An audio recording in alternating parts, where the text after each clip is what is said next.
मनीष सिंह बुंदेला और मेरे इस यूट्यूब मंच पर आपका स्वागत है। आज हम चर्चा करेंगे ब्रिटेन के नवनिर्वाचित राष्ट्राध्यक्ष प्रधानमंत्री श्री ऋषि सोनक जी के बारे में। आजकल इनकी हमारे देश में बड़ी चर्चा है और हर भारतीय को इन पर गर्व है। वैसे गर्व होना भी चाहिए, क्योंकि ये उस देश के राष्ट्राध्यक्ष बने हैं, प्रधानमंत्री बने हैं जिसके कभी हम 200 साल गुलाम रहे हैं। और सबसे बड़ी बात, ऐसा कहा जाता है कि ग्रेट ब्रिटेन का एक समय सूरज कभी अस्त नहीं होता था। उसका कारण यह था कि इनका पूरी दुनिया पर राज हुआ करता था, तो इनका सूरज कभी अस्त नहीं होता था।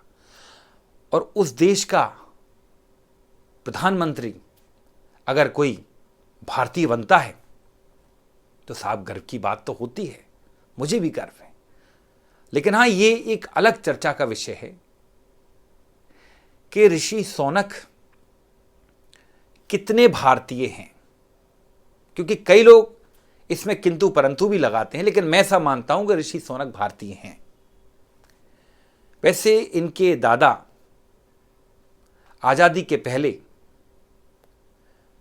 गुरजेवाला से ईस्ट अफ्रीका चले गए थे। अब वो पाकिस्तान में, लेकिन पूर्व में वो भारत में ही था।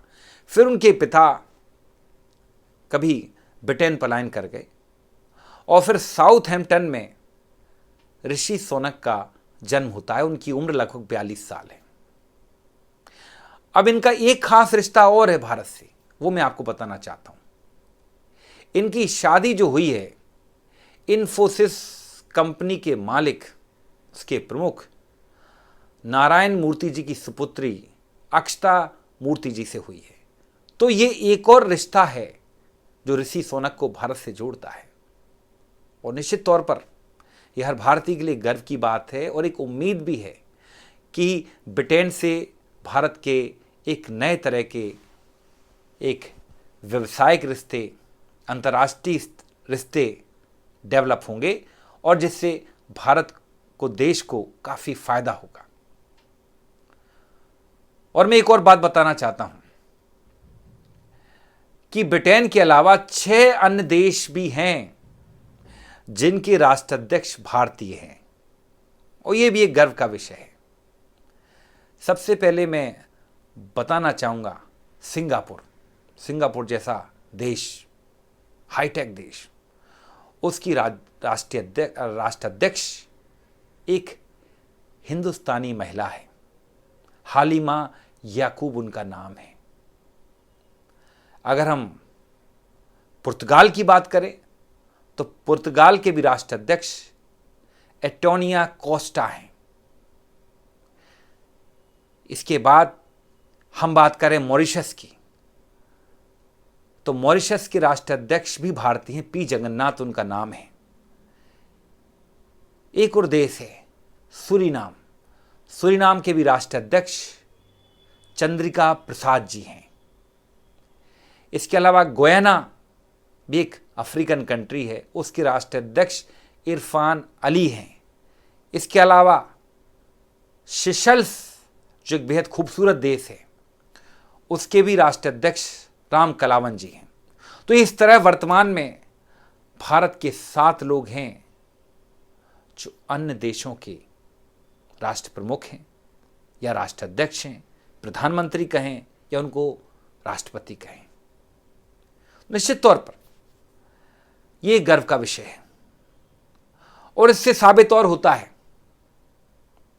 कि दुनिया कितनी डेवलप है, ये देश कितने डेवलप हैं, इनकी मानसिकता, इनके विचार कितने डेवलप हैं। किन एक विदेशी को, एक भारतीय को अपने यहां का प्रधानमंत्री स्वीकार किया, अपने यहां का राष्ट्र प्रमुख स्वीकार किया। मतलब कितने लिबरल हैं, इनके विचार कितने लिबरल हैं। देखिए, आप धन संपदा से डेवलप हो सकते हैं, लेकिन ऐसा कहा जाता है असली डेवलपमेंट, असली मॉडर्नाइजेशन तो वो है जब आपके विचार मॉडर्न हो जाएं। मॉडर्न कपड़े पहनने से, बड़ी बड़ी गाड़ियों में चलने से, बड़े बड़े हवाई जहाजों में चलने से, महल बनाने से आप मॉडर्न नहीं होते। मॉडर्न तब होते हो जब आपके विचार मॉडर्न हो। इन देशों ने वो साबित किया है। और साथियों, इस जगह मैं कहूंगा कि शर्म सर से झुक जाता है जब यहां की एक विचारधारा ने, हमारे देश की एक राजनीतिक दल ने एक उस विधवा महिला का प्रधानमंत्री बनने पर विरोध किया था जिस महिला के परिवार ने इस देश की आजादी में महत्वपूर्ण योगदान किया। उनके परिवार के एक प्रमुख बड़े नेता स्वर्गीय पंडित जवाहरलाल नेहरू ने अपने लगभग 4000 दिन मतलब 11 साल जेल में काटे देश की आजादी के लिए। उस महिला की सासू मां यानी हमारी स्वर्गीय पूर्व प्रधानमंत्री इंदिरा जी ने उनकी हत्या कर दी गई थी, अपने प्राण न्यौछावर किए हैं। ये वही इंदिरा जी थी जिन्होंने पाकिस्तान की 2 फाड़ किए थे, जिन्होंने बैंकों का राष्ट्रीयकरण किया था, जिन्होंने कई सारे विकासों की इस देश में नींव रखी थी। और उस महिला के पति स्वर्गीय श्री राजीव गांधी जी ने भी देश के लिए शहादतें दी थी। ये वही राजीव जी हैं जिन्होंने देश में सबसे पहले कंप्यूटर क्रांति लाई थी, जिसके कारण से आज हम सब आसपास जो देख रहे हैं ये वही राजीव जी हैं। उस महिला आदरणीय सोनिया गांधी जी के जब प्रधानमंत्री बनने की बारी आई 2004 में, तो ये वही विचारधारा है भारतीय जनता पार्टी की, आरएसएस की, जिसने उनको विदेशी कहा और उनके प्रधानमंत्री बनने में रोड़ा अटकाया। और उनकी एक नेता जो अब खुद स्वर्गीय हो गई सुषमा स्वराज जी, उनने कहा था अगर सोनिया गांधी प्रधानमंत्री बन गई तो मैं अपना सिर मुंडवा लूंगी। साथियों, ये हमारी विचारधारा है। हम चाहते हैं कि हर भारतीय को पूरे वर्ल्ड में सम्मान मिले, दुनिया में सम्मान मिले, लेकिन हम किसी को सम्मान कब देंगे?